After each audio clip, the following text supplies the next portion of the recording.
চেষ্টা করলেন সাংবাদিকদেরকে ডেকে যে উনি হয়তোবা প্রধানমন্ত্রীর সমকক্ষ রাজনীতিবিদ, নিজেকে প্রাক্তন মুখ্যমন্ত্রী হিসেবে তুলে না ধরে, বিরোধী দলনেতা হিসেবে তুলে না ধরে দেশের প্রধানমন্ত্রীর সমকক্ষ হিসাবে নিজেকে তুলে ধরতে চেয়েছেন। তার সাংবাদিক বৈঠকে ওনার শব্দচয়ন, দেশের প্রধানমন্ত্রীকে কটূক্তি করে আক্রমণ এবং ভারতীয় জনতা পার্টিকে যে ভাষায় উনি আক্রমণ করেছেন তার তীব্র ধিক্কার এবং তীব্র নিন্দা জানান সর্বপ্রথমে আজকের এই সাংবাদিক বৈঠকের মাধ্যমে। সব থেকে বড় প্রশ্ন যেটা উনি যেটা বলেছেন যে ভারতীয় জনতা পার্টি স্বাধীনতা আন্দোলনে কোনো ভূমিকা নেই এবং ভারতীয় জনতা পার্টি নাকি ইংরেজদের দালালি করেছে, যেটা তীব্র ভাষা ন্যাক্কারজনক ভাবে আমরা ধিক্কার জানাতে চাইছি। কারণ কারা স্বাধীনতা আন্দোলনে ভারতীয় জনতা পার্টি না কমিউনিস্ট পার্টি? স্বাধীনতা আন্দোলনে কারা ব্রিটিশের গোলামি করেছে, পঞ্চম বাহিনীর ভূমিকায় অবতীর্ণ হয়েছিল, স্বাধীনতা আন্দোলনের সমস্ত গোপন তথ্য ব্রিটিশের কাছে পাচার করে দিত যাতে ভারতবর্ষ স্বাধীনতা হাসিল করতে না পারে, সেটা ভারতবর্ষের প্রত্যেকের জানা রয়েছে। এবং 1947 সালে যখন ভারতবর্ষ স্বাধীনতা লাভ করে তার পরবর্তী সময়ে আমরা দেখেছি EMS নাম্বুদ্রিবা কমিউনিস্ট নেতা, BT রণজিতে কমিউনিস্ট নেতা পশ্চিমবাংলার রাজপথে লাল পতাকা নিয়ে বলেছিলেন ইয়ে আজাদি ঝুটা হয়।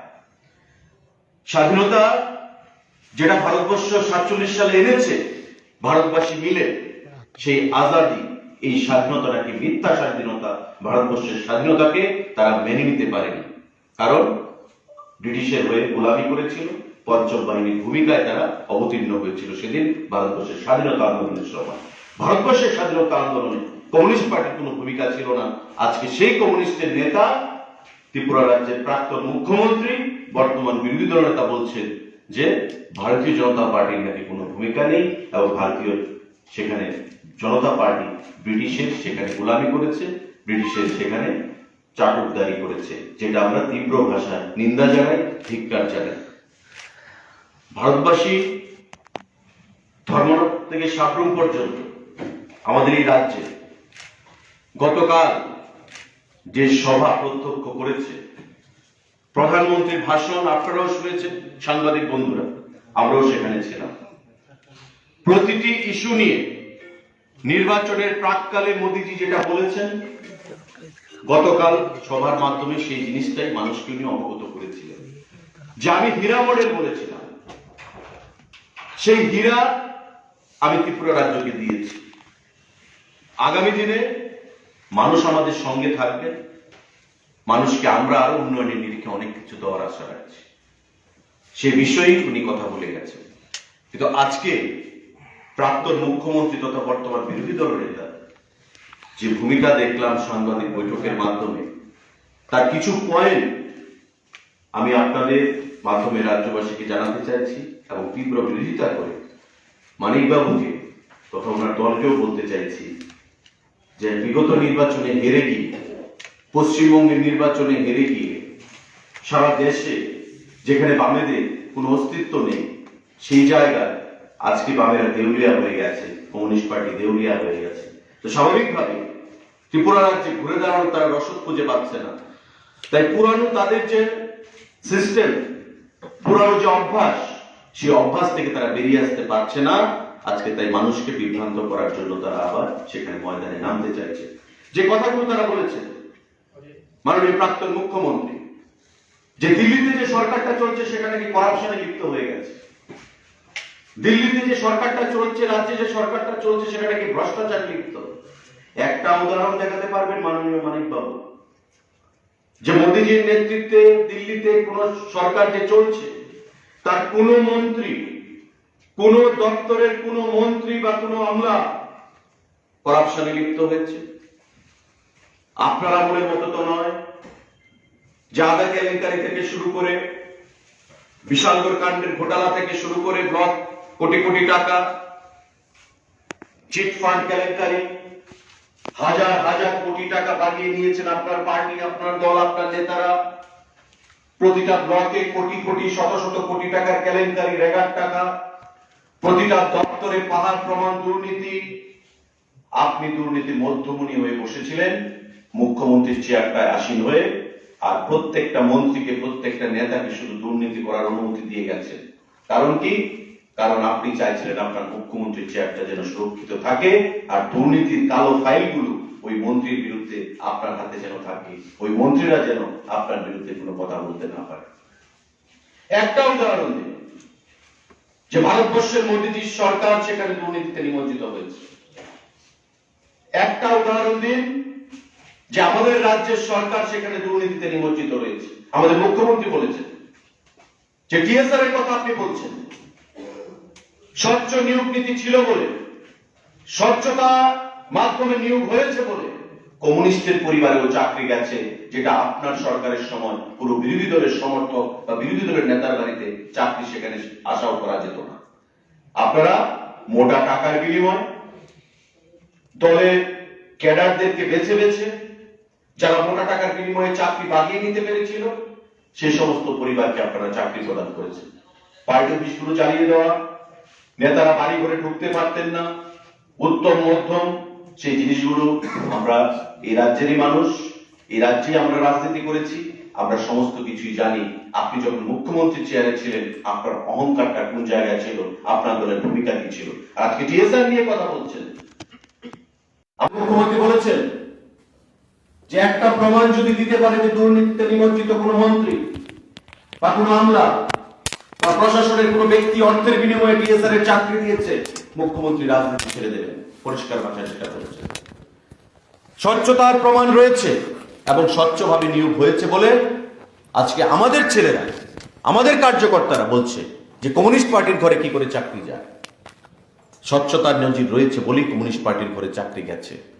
আমরা যদি মনে করতাম এই 100% আমরা পার্টির ছেলেদেরকে দেব, তবে আমরা হয়তো দিতে পারতাম, কিন্তু রাজ্য সরকার সেদিকে কাজ করতে চায় না। রাজ্য সরকারের মাননীয় মুখ্যমন্ত্রী পরিষ্কার ভাষায় বলেছেন যে আমি ট্রান্সপারেন্ট গভর্নমেন্ট আমরা দেব, প্রথম দিন থেকে পরিষ্কার ভাষায় এখন পর্যন্ত বলে আসছেন। তাই কমিউনিস্টের ঘরেও পর্যন্ত কিছু কিছু চাকরি গেছে, যারা নিডি তাদের ঘরে চাকরি গেছে, যাদের মেধা রয়েছে তাদের ঘরে চাকরি গেছে। এবারই প্রথম দেখবেন যে টিএসআর ব্যাটালিয়নে 10% মহিলাদেরকে সেখানে রিজার্ভেশন দিয়ে 10% মহিলাদেরকে সম্মান দেওয়া হয়েছে, যেটা বিগত দিনে কোনো ব্যাটালিয়নে আপনি পাবেন না। অর্থাৎ 1200 যদি নেওয়া হয়ে থাকে, 1300 যদি নেওয়া হয়ে থাকে, তবে 130 জন মহিলাকে নেওয়া হয়েছে, যেটা ত্রিপুরা রাজ্যে একটা ইতিহাস। আমাদের সরকার আসার পর 10% মহিলা রিজার্ভেশন করা হয়েছিল মুখ্যমন্ত্রীর চেষ্টায়, মুখ্যমন্ত্রীর ঐকান্তিক প্রচেষ্টায়। আজকে সেই জিনিসটাই টিএসআর এর নিয়োগের মধ্যে সেটা প্রমাণিত হয়েছে। বন্ধুরা, প্রতিটা ক্ষেত্রে এমএ পাস ছেলেরা বিএড এমএড পারসিউ করছে, পড়াশোনা করছে, ওই ছেলেরা টিএসআর এর চাকরিতে বসেছে, তাদেরকে চাকরি প্রদান করা হয়েছে। কোয়ালিটির মূল্যায়ন করা হয়েছে, মেধার মূল্যায়ন করা হয়েছে, প্রতিটা ক্ষেত্রে দপ্তরের মেধার মূল্যায়ন করা হচ্ছে। এখন কোনো গন্ধ পাচ্ছেন না টিএসআর নিয়ে পড়েছেন যে টিএসআর এ দুর্নীতি হয়েছে, অর্থের বিনিময়ে নাকি টাকা দেওয়া হয়েছে। এই যে চিফ রাজনীতি করার মানসিকতা, যিনি দুর্নীতিতে নিমজ্জিত ছিলেন 20 বছরের মুখ্যমন্ত্রীত্বে, যার রাজত্বে আমরা দেখেছি সাবরুমের আদা কেলেঙ্কারি থেকে শুরু করে বিশালগড় কাণ্ডের কোটি কোটি টাকার ঘোটালা আপনার স্নেহস্পদ মানুষের দ্বারা, আমরা দেখেছি লটারি কেলেঙ্কারি, আমরা দেখেছি ত্রিপুরা রাজ্যে বিগত দিনে চিট ফান্ড কেলেঙ্কারি, আমরা দেখেছি ত্রিপুরা রাজ্যের ব্লকে ব্লকে কোটি কোটি টাকার ঘোটালা, দুর্নীতি, পাহাড় প্রমাণ। কি প্রমাণ চাইছেন আপনারা? রাজ্যের মানুষের কষ্টার্জিত টাকা চিট ফান্ডের কাছে তুলে দিয়েছেন, রোজভ্যালি ওই কোম্পানির কাছে তুলে দিয়েছেন। রোজভ্যালির কর্ণধারকে জামাইয়ে দৌড় দিয়ে আগরতলায় এনেছেন, আপনি পাশে বসেছিলেন সঙ্গে, মানুষকে বলছেন যে আপনারা রোজভ্যালিতে টাকা রাখুন। আমরা রাজ্য সরকার রোজভ্যালিকে সমর্থন করছি, আর আপনার দলের নেতারা, আপনার দলের মন্ত্রীরা, আপনার পার্টির নেতৃত্ব, আপনি নিজে রোজভ্যালির টাকায় ওই পার্টি অফিসের লাল যে বিল্ডিং, 5 তলা 7 তলা বিল্ডিং, জায়গায় জায়গায় আপনারা প্রাসাদ প্রমোদ সেখানে বিল্ডিং তৈরি করেছেন। নিজের পার্টির অ্যাসেটকে পার্টির সম্পদকে আপনারা স্ফীত করেছেন ওই চিটফান্ডের টাকায়, কেলেঙ্কারির টাকায়। আর আপনারা বলছেন যে দুর্নীতিতে নিমজ্জিত হয়ে গেছে ত্রিপুরা রাজ্যের সরকার এবং দিল্লির সরকার। একটা উদাহরণ দিন মোদিজির বিরুদ্ধে। আজকে রাষ্ট্রসংঘে যখন ভারতবর্ষের প্রধানমন্ত্রী নরেন্দ্র মোদী সভাপতিত্বের আসন অলঙ্কৃত করেন, বিদেশের বড় বড় রাষ্ট্রনায়করা যখন মোদিজিকে সম্মান জানান, একটা নেতাকে দেখাতে পারবেন ভারতবর্ষের কমিউনিস্ট কোন নেতা ত্রিপুরা থেকে শুরু করে, কেরল থেকে শুরু করে, পশ্চিমবাংলা থেকে শুরু করে সারা দেশে যে আজকে বিশ্বের দরবারে তাদেরকে চেনে কেউ? একটা উদাহরণ দেখাতে পারবেন না। ভাবখানা এমন যেমন নিজে নরেন্দ্র মোদীর প্রধানমন্ত্রী সমকক্ষী হয়ে গেছেন, সেই ভাব ধরে উনি আজকে সাংবাদিক সম্মেলনটা করলেন, দুর্নীতিতে সেখানে কথা বললেন। আগে উত্তর দিন যে বিগত দিনে আপনার আমলে যে সরকার ছিল সেই সরকারের দুর্নীতির প্রমাণটা কি ছিল, আর দিল্লিতে যে মোদিজির সরকার রয়েছে সেই সরকারের আমলে 2014 সাল থেকে পরিচালনা করার জন্য দক্ষতার সঙ্গে সেখানে সুযোগ দিয়েছে। বন্ধুরা, উনি কথা বলছিলেন পিএমএওয়াই ঘর নিয়ে, আসলে পেটে মোচড় ধরে গেছে, কষ্ট হচ্ছে। প্রধানমন্ত্রী এসে আমাদের মুখ্যমন্ত্রীর প্রশংসা করে গেছেন। প্রধানমন্ত্রীর আবাস যোজনা 11 সালের নাম অনুযায়ী যে লিস্ট তৈরি করা হয়েছে 2011 সালে, সেই লিস্ট অনুযায়ী ঘর হয়েছে উনি বলছেন। 14 সালে দিল্লিতে মোদিজির সরকার এসছে, আপনারাও তো ত্রিপুরা রাজ্যে ক্ষমতায় ছিলেন। ঘরের রাজনীতি নতুন নয়। ত্রিপুরা রাজ্যে একটা ঘর নিয়ে বহুত রাজনীতি আমরা দেখেছি, একটা রেগার জব কার্ড নিয়ে বহুত রাজনীতি আমরা দেখেছি বিগত দিনে কমিউনিস্টের শাসনে।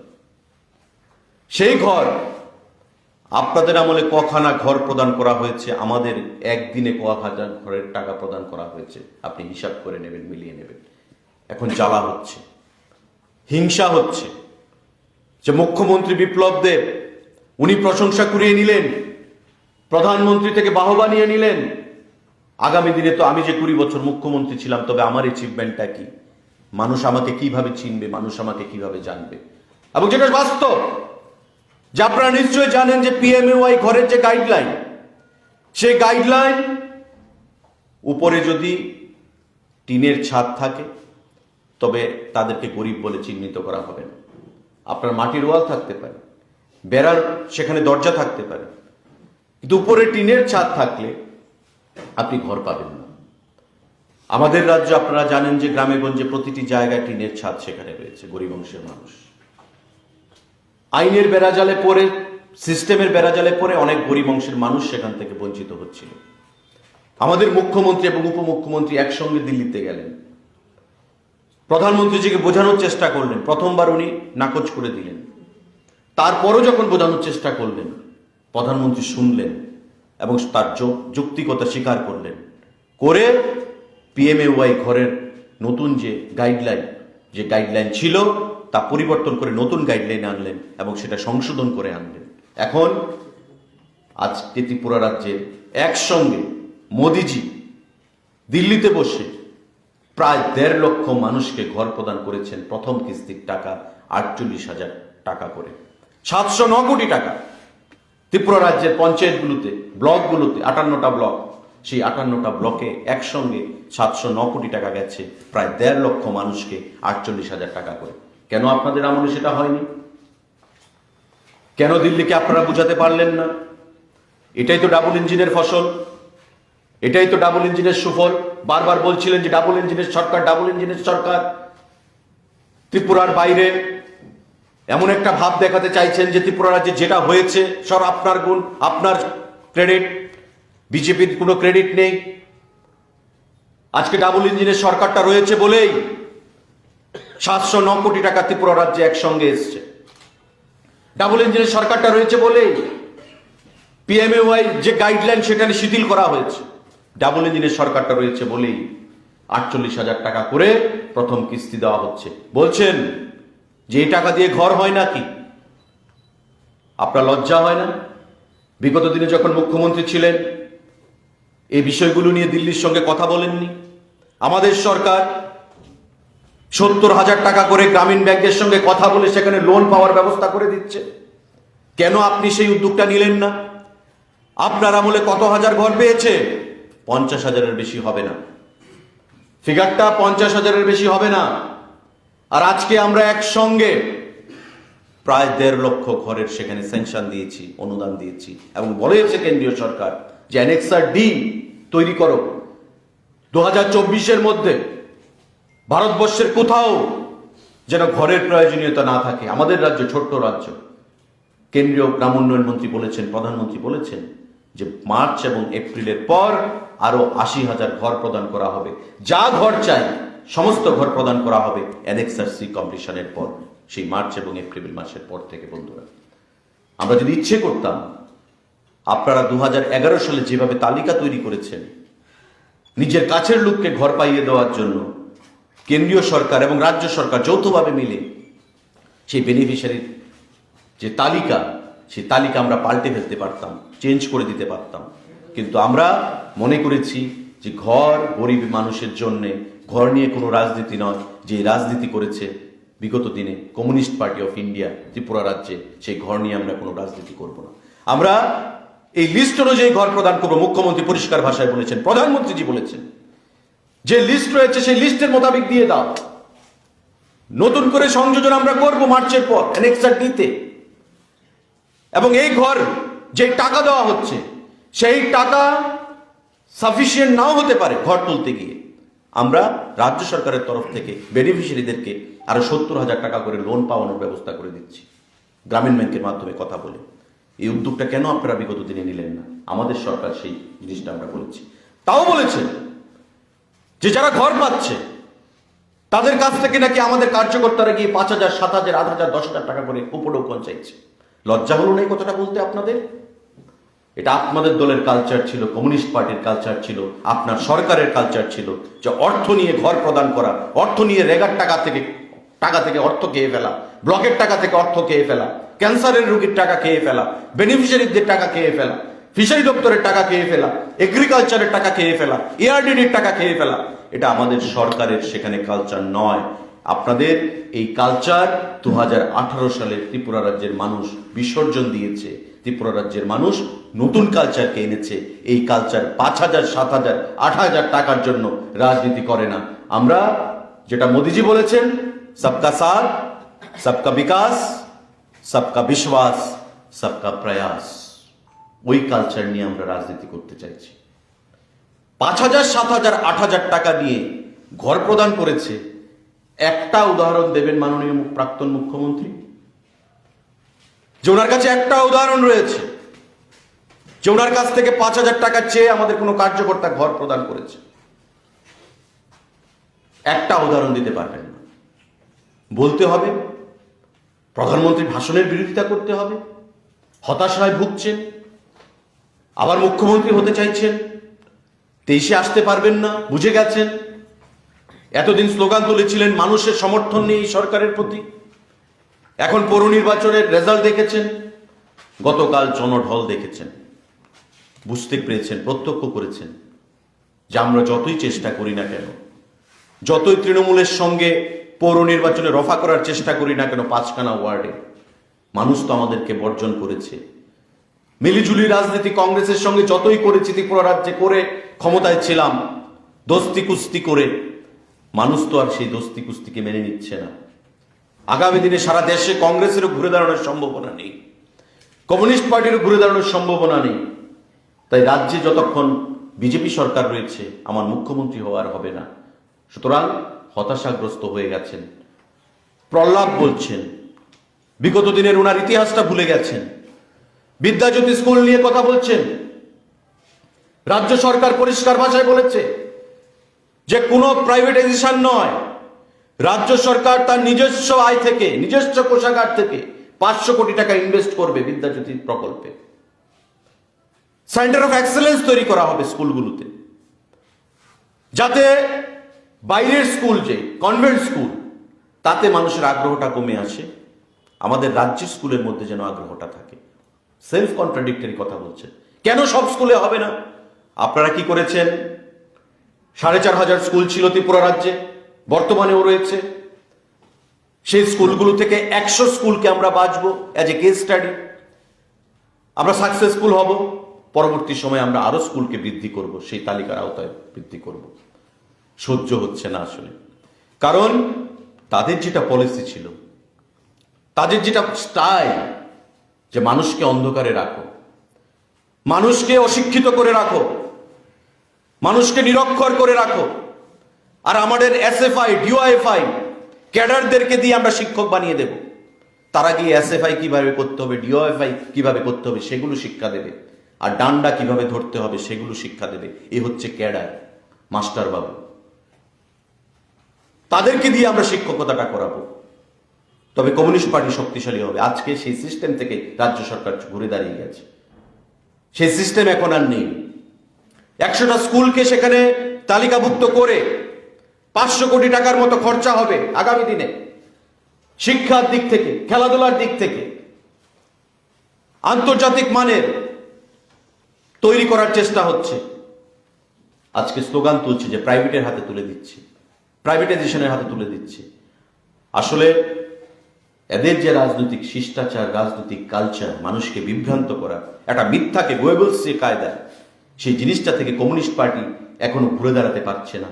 আজকে তাই স্বাধীনতার 75 বছরের আমরা আজাদী কা অমৃত মহোৎসব পালন করছি। কমিউনিস্ট পার্টি তিমিরেই চলে গেছে, অন্ধকারে নিমজ্জিত হয়ে গেছে। আগামী দিনে ভারতবর্ষে আর ঘুরে দাঁড়ানোর কোনো সেখানে সম্ভাবনা নেই। বন্ধুরা, প্রধানমন্ত্রীকে গাল বন্ধ করছি, আমরা এমএসপি রেটে ধান ক্রয় করছি, এতে ওনার পেট ব্যথা রয়েছে। ওনাদের যখন সরকার ছিল কি দেখতাম, মাঠের মধ্যে, রাস্তার মধ্যে লাল ঝান্ডা নিয়ে ক্যাডারদেরকে নামিয়ে দিত কৃষক সভার নাম বলে। কি কেন্দ্রীয় সরকারকে এমএসপি রেটে ধান ক্রয় করতে হবে, ধান ক্রয় করতে হবে। কেন্দ্রীয় সরকার ধান ক্রয় করবে, রাজ্য সরকারে রয়েছেন আপনারা।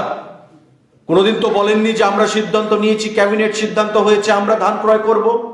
কেন্দ্রীয় ফুড দপ্তরের সঙ্গে কথা বলে আমরা সেখানে প্রচেষ্টা নিচ্ছি, কোনোদিন তো বলেননি। রাজ্য সরকারের কৃষক, রাজ্যের কৃষক কৃষিকাজে সেখানে আন্তরিকতা বা কৃষিকাজে উৎসাহ হারিয়ে তারা ফেলেছিল। অধিকাংশ জায়গায় আমরা দেখতাম ক্ষেতগুলো যে রয়েছে, ধানের যে চাষি ধান জমিগুলো, সেগুলো খালি পড়ে থাকতো, ধান চাষ হতো না। আমাদের সরকার গঠিত হওয়ার পর আমাদের নির্বাচনী ভিশন ডকুমেন্টের যে প্রতিশ্রুতি, সেই প্রতিশ্রুতি অনুযায়ী আমরা বলেছি যে আমরা এমএসপি রেটে ধান ক্রয় করব কৃষকদের কাছ থেকে বছরে 2 বার।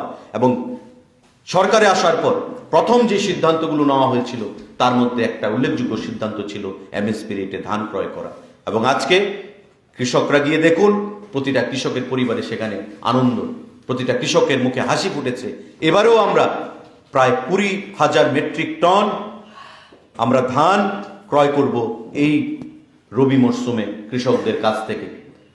20,000 মেট্রিক টন ধান 19 টাকা 40 পয়সা রেটে কৃষকদের কাছ থেকে। বন্ধুরা, কেন আপনারা কিনতে পারলেন না? এটা আপনাদের ব্যর্থতা নয়, এটা ডাবল ইঞ্জিনের সুফল নয়। কৃষকদের কাছ থেকে এমএসপি রেটে 19 টাকা 40 পয়সা ধরে আমরা ধান ক্রয় করছি, এবং প্রতি সিজনে বছরে 2 বার ধান ক্রয় হচ্ছে। প্রতি সিজনে ধানের রেটটা বৃদ্ধি পাচ্ছে, এমএসপি প্রাইস বৃদ্ধি পাচ্ছে। লজ্জা হয় না আপনাদের বলা? গরিব দরিদ্র সরকার বলতেন, কৃষক দরিদ্র সরকার বলতেন। আমরা সিদ্ধান্ত নিয়েছি কৃষকদের কাছ থেকে ধান ক্রয় করার। মোদিজি রয়েছে, আমরা নিয়েছি, বিপ্লব দেব সিদ্ধান্ত নিয়েছে। এটা ডাবল ইঞ্জিনের সুফল। বিগত দিনে আপনি সেই সুফল দিতে পারেননি। বন্ধুরা, লজ্জা থাকা দরকার। পিএম কিষান আমাদের রাজ্যে গত 3 দিন আগে 44 কোটি টাকা এসছে কৃষকদের অর্থনীতিকে স্ফীত করার জন্য। একটা কৃষক থেকে শুধু ধান ক্রয় করা নয়, ধান চাষ করা থেকে শুরু করে ধান বিক্রি পর্যন্ত যতটা পদক্ষেপ রয়েছে, যতটা স্টেপ রয়েছে, প্রতিটা স্টেপে কেন্দ্রীয় সরকার এবং রাজ্য সরকার কৃষকদের পাশে দাঁড়িয়ে তাকে স্বাবলম্বী করছে, আত্মনির্ভর ভারত তৈরি করছে, আত্মনির্ভর ত্রিপুরা তৈরি করছে, যেটা মোদিজি বলেছেন। এটাই ডাবল ইঞ্জিনের সুফল। বন্ধুরা, পিএম কিষান আমাদের রাজ্যে গত 3 দিন আগ পর্যন্ত প্রায় 400 কোটি টাকা এসছে। লাস্ট ইনস্টলমেন্ট, যেটা 3 দিন আগে কেন্দ্রীয় সরকার থেকে মোদিজি প্রদান করেছেন, প্রায় 44 কোটি টাকা। তার আগে 365 কোটি টাকা এসছে। 2,35,000 কৃষক সেখানে বেনিফিটেড হচ্ছেন আমাদের রাজ্যে ডাইরেক্টলি। কোনো মিডলম্যান নেই, কোনো কমিশন বাণিজ্য নেই, ডাইরেক্ট কৃষকের অ্যাকাউন্টে টাকা চলে যাচ্ছে দিল্লি থেকে।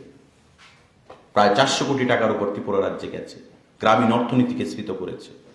পিএমএওয়াই ঘরে 709 কোটি টাকা এসছে, গ্রামীণ অর্থনীতিকে স্ফীত করছে। ডাইরেক্ট অ্যাকাউন্টে টাকা যাচ্ছে। লজ্জা লাগে না আপনাদের বলতে? ডাবল ইঞ্জিনকে নিয়ে কটূক্তি করছেন।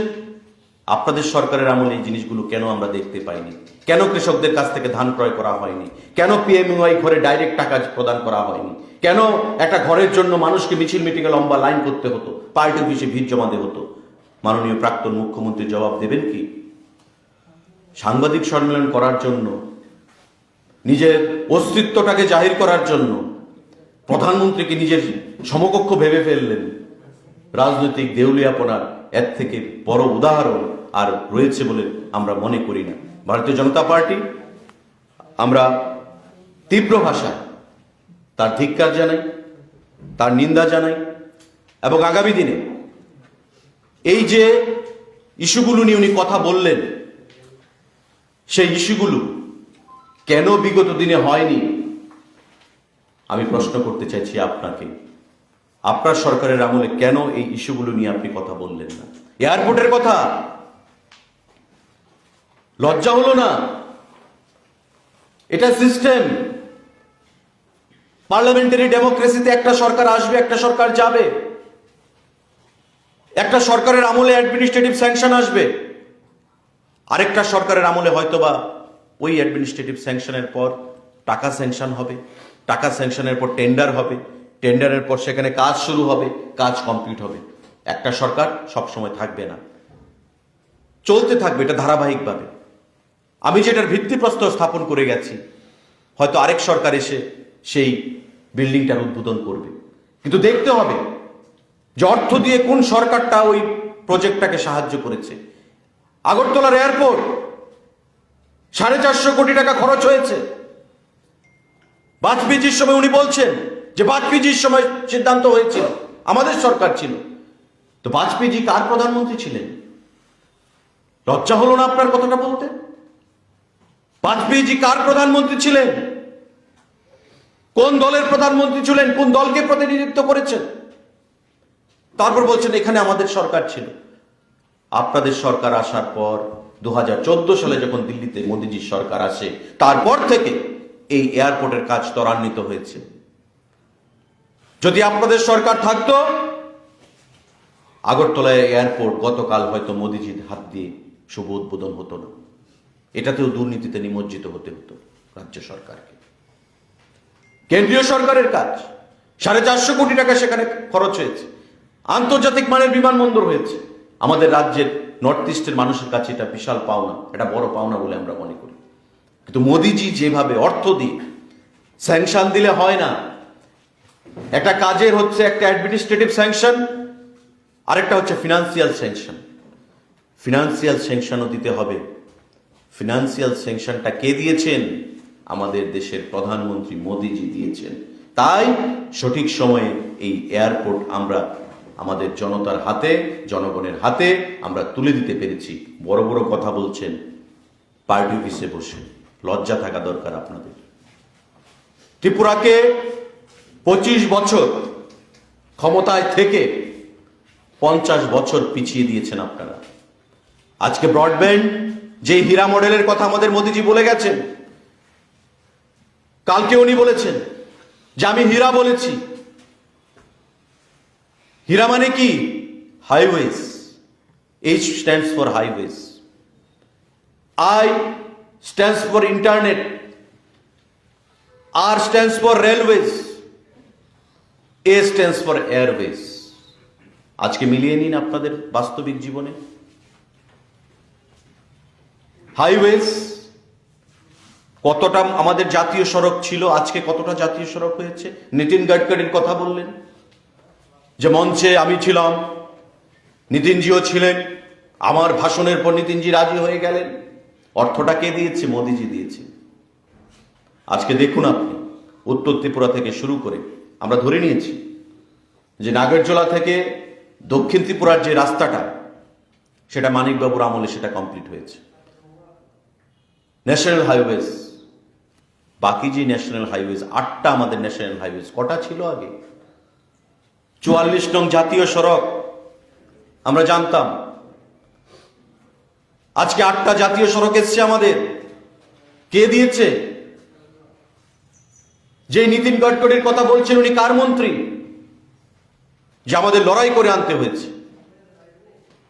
কখনো হয়তো বা বলবেন যে সূর্য পূর্ব দিকে উঠে পশ্চিম দিকে অস্ত যায়, এটাও আমাদের লড়াইয়ের ফসল।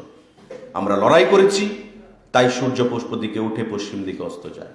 বামপন্থীরা না থাকলে হয়তো প্ল্যানেটও তার সেখানে গতিপথ পরিবর্তন করে দিত। এটাও আমাদের শুনতে হবে। বিগত দিনে আমরা অনেক কিছু শুনেছি।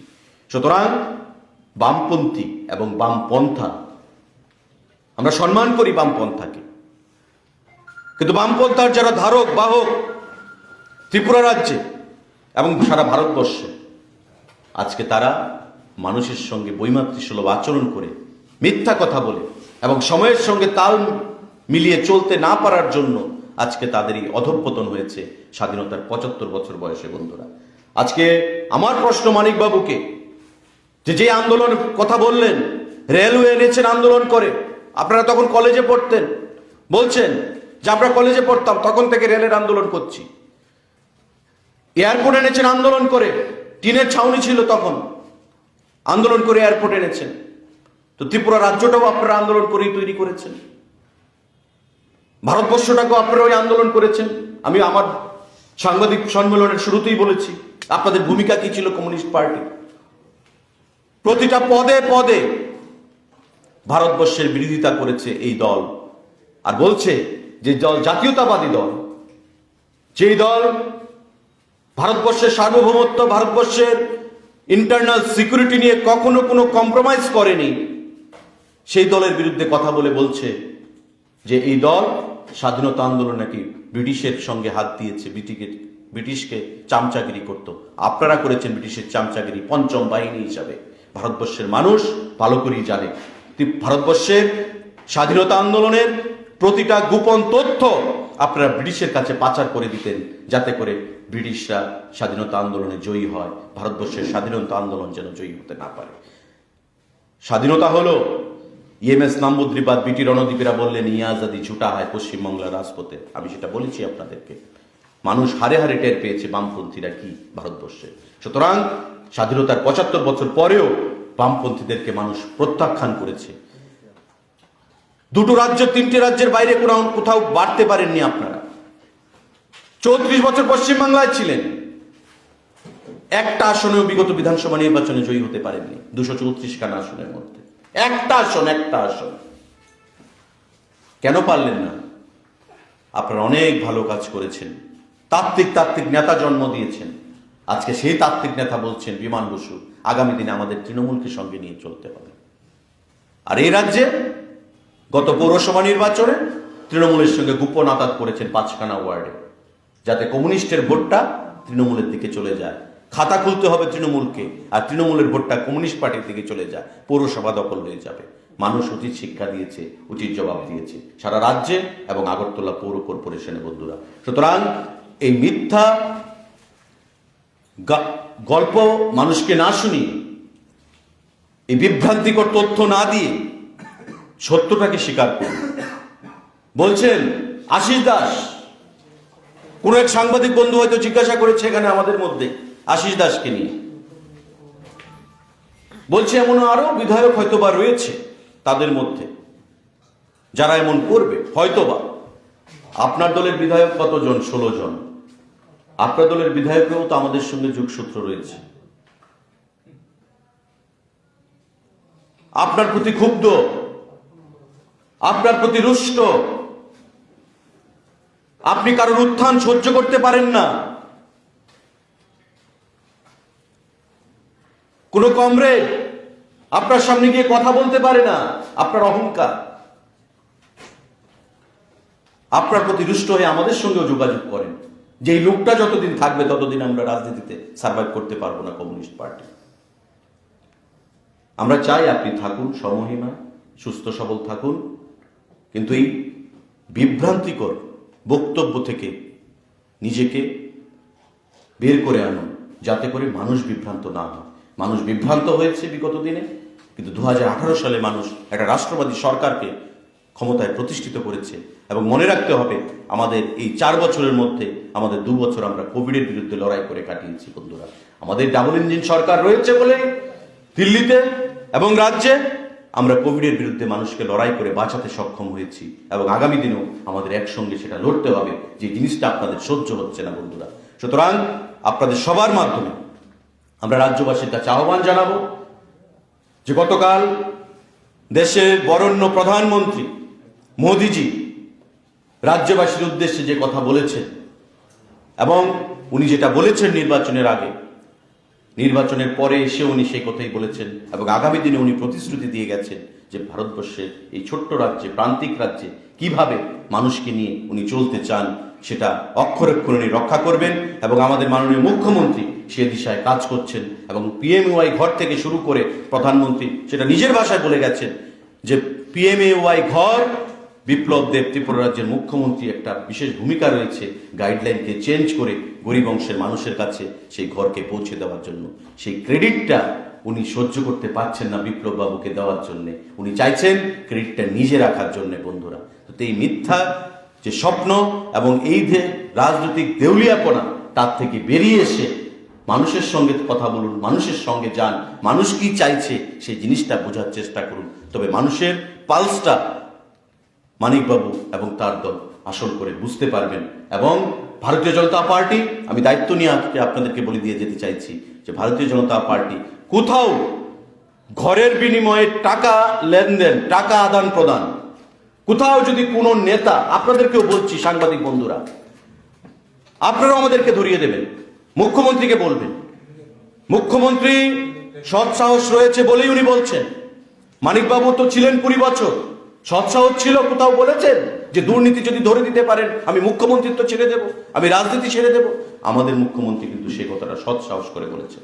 ওনার মধ্যে সেই সৎ সাহস ছিল না, আগামী দিনে ওনার মধ্যে সেই সৎ সাহস আসবে না বন্ধুরা। কোথাও যদি প্রমাণ দিতে পারে যে আমাদের দলের কোনো নেতৃত্ব সেখানে যুক্ত রয়েছে, কোনো মন্ত্রী, বিধায়ক, সে 5,000, 7,000, 10,000 টাকার বিনিময়ে ঘর প্রদান করা হয়েছে, টিএসআর এর চাকরি প্রদান করা হয়েছে অর্থের বিনিময়ে, আমাদের গোচরে আনুন, মুখ্যমন্ত্রীর গোচরে আনুন, আমরা সঠিক সময়ে সঠিক সিদ্ধান্ত আমরা গ্রহণ করব। ধন্যবাদ সবাইকে। কারোর যদি কোনো প্রশ্ন থেকে থাকে প্লিজ ফিল ফ্রি। একটা প্রশ্ন রয়েছে একেবারে শুরুতেই, আপনি একবার যদিও বলেছেন, তারপরেও আবার দলের আরেকটা প্রতিক্রিয়া যদি পাই। দলের বিধায়ক ছিলেন আশিস দাস এবং দল থেকে উনি বেরিয়ে গেছেন। আজকে সরকারিভাবে যেহেতু উনি একজন বিধায়ক ছিলেন এবং আজ ওনার বিধায়ক পদ সব দিক থেকে অনুপযুক্ত বলা হয়েছে, বিষয়টাকে রাজ্য বিজেপি এবার কিভাবে দেখছে? মানে একটা পদক্ষেপ নেওয়া হয়েছে এবং অন্যান্য যারা বিধায়ক আরো একজন রয়েছেন, ওনার বিরুদ্ধে এখনো কোনো ধরনের পদক্ষেপ নেওয়া হয়নি। দল কি ভাবছে এটা নিয়ে? দেখুন, বিধায়ক উনি ভারতীয় জনতা পার্টির টিকিটে হয়েছেন, সিম্বলে হয়েছেন, এবং যখন কেউ বিধায়ক হয়ে যায় তখন বিধানসভার যে আইন, আমাদের একটা বুকলেট রয়েছে, ওই বিধানসভার আইন মোতাবেক তাকে চলতে হয়। This is completely a call taken by the honourable speaker of Tripura legislative assembly. এটা ওনার জারিসডিকশন, ওনার এখতিয়ার, এটা স্পিকারের এখতিয়ারের মধ্যে রয়েছে বলেই স্পিকার সেই সিদ্ধান্ত আপনাদেরকে জানিয়েছেন, জনগণকে জানিয়েছেন। এখন কোন বিধায়কের বিরুদ্ধে নেবেন কি নেবেন না, কি কাজ করলে পরে, সমস্ত কিছু তো আইনে চলে, কি করলে পরে সেই আইনের মোতাবেক অ্যাকশন হবে সেটা স্পিকার বলবেন, সে বিষয়ে কোনো কথা বলবো না। কিন্তু আমি যেটা বলেছি যে দলে থাকতে গেলে দলের সিদ্ধান্ত এবং বিধায়ক পদ থাকতে গেলে বিধায়ক পদের যে আমাদের যে বুকলেট রয়েছে সেই আইন মোতাবেকই চলতে হবে, তবেই আপনার বিধায়ক পদ থাকবে। আজকে যে ব্যক্তিকে সাসপেন্ড করা, মানে দল থেকে বহিষ্কার করা হয়েছে, বিধায়ক পদ থেকে বহিষ্কার করা হয়েছে, আপনারাও দেখেছেন, আমরাও দেখেছি, এটা অনেক আগেই ইনিশিয়েটিভ নেওয়া উচিত ছিল বা নেওয়া হয়েছে, কিন্তু দল মনে করে সুযোগ দেওয়া উচিত, সবাইকে সুযোগ দিয়েছে, সভাপতি থেকে শুরু করে, স্পিকার থেকে শুরু করে, মুখ্যমন্ত্রী থেকে শুরু করে। But enough is enough, enough is enough. একটা মানুষ বিজেপির সিম্বলে বিধায়ক হয়েছে, ও আরেক দলের পার্টি মিছিলে যাবে, নেতৃত্বকে গালমন্দ করবে, প্রেস মিট করবে, ডায়াসে গিয়ে বসে থাকবে, মুখ্যমন্ত্রী সম্পর্কে কুৎসা রটাবে, দল সম্পর্কে কুৎসা রটাবে, প্রধানমন্ত্রী সম্পর্কে কুৎসা রটাবে, সেটা কোনোভাবেই মেনে নেওয়া যায় না এবং এটা কাঙ্ক্ষিত নয়। So that's it. স্যার একই বিষয়টা কি বৃষকেতু বাবুর ক্ষেত্রে অ্যাপ্লিকেবল হবে? আমি তো বলেছি এটা এমএলএ, একজন MLA guided by law, guided by act, একটা বুকলেট রয়েছে আমাদের parliamentary procedure Tripura legislative assembly থেকে প্রদান করা। নিশ্চয়ই কোনো সিস্টেম রয়েছে যে কিভাবে করলে সে তার বিধায়ক পদ খারিজ হবে। আমি যতটুকু জানি বিশ্বকেতুবাবু ফিজিক্যালি আসেননি ফার্স্ট টাইম, পরবর্তী সময় এসছেন। তো এটা totally jurisdiction of the honourable speaker to take a call on it. Thank you. আরেকটা বিষয়, এনাফ ইজ এনাফ, মানে আপনার কথা। ইয়েস। এবং এই বাক্যে আর কাজের বিরুদ্ধে কি ব্যবস্থা নেওয়া হবে, বিষয়ে যে যে বিষয়গুলো বা যে যে কথাগুলো বা অভিযোগগুলো বিভিন্ন সমস্যা এনাফ ইজ এনাফ। আশিস বাবুর কথা এখানে এসেছে আশিস দাস সম্পর্কে, যে he has crossed all limits of stupidity. Say BJP দলের বিধায়ক ছিল, বিজেপি তাকে টিকিট দিয়েছে, বিধায়ক বানিয়েছে, এবং বিধায়ক হিসেবে যা ফ্যাসিলিটিস একটা বিধায়ক একজন পায় সমস্ত ফ্যাসিলিটিস সে এনজয় করেছে, ভোগ করেছে। কিন্তু সেই দলের বিরুদ্ধে গিয়ে, মুখ্যমন্ত্রীর বিরুদ্ধে গিয়ে, সরকারের বিরুদ্ধে গিয়ে, প্রধানমন্ত্রীর বিরুদ্ধে গিয়ে সে কথা বলেছে। কিন্তু তারপর যখন একটা পার্টির সিম্বলে জয়ী হয়ে আরেকটা পার্টির ফ্ল্যাগ সে হাতে নিয়ে নেয়, মঞ্চে বসে মিছিলে যায়, মিটিং এ যায়, তো স্বাভাবিকভাবেই তাকে দলে রাখা না বের করে দেওয়া সেটা আপনারা ভালো করেই জানেন, আইন কি বলে সেটা ভালো করেই জানেন। সো মাই ইন্টেনশন ওয়াজ, যেটা উনি বলেছেন আমাদের সাংবাদিক বন্ধু আশিস দাসের বিরুদ্ধে, সেই আশিস দাসের বিরুদ্ধে আমি কথা বলেছি। So for other MLS R concern, আপনার যেটা প্রশ্ন, যেটা উদ্দেশ্য, ইন্টেনশন, সেটা দল দেখবে। আমি বলেছি যে আর অনেক আগেই অন্য কোনো দল হলে অনেক আগেই সিদ্ধান্ত নিত, কিন্তু আমাদের মুখ্যমন্ত্রী বলেছেন যে না, সময় দেওয়া উচিত। আমাদের নেতৃত্ব বলেছে সময় দেওয়া উচিত, সভাপতি বলেছেন সময় দেওয়া উচিত, সময় দিয়েছেন। কিন্তু এই ক্ষেত্রে there is limit of everything. He has crossed all limits of stupidity. So on appropriate time, party has taken a call, honorable speaker has taken a call. That's it.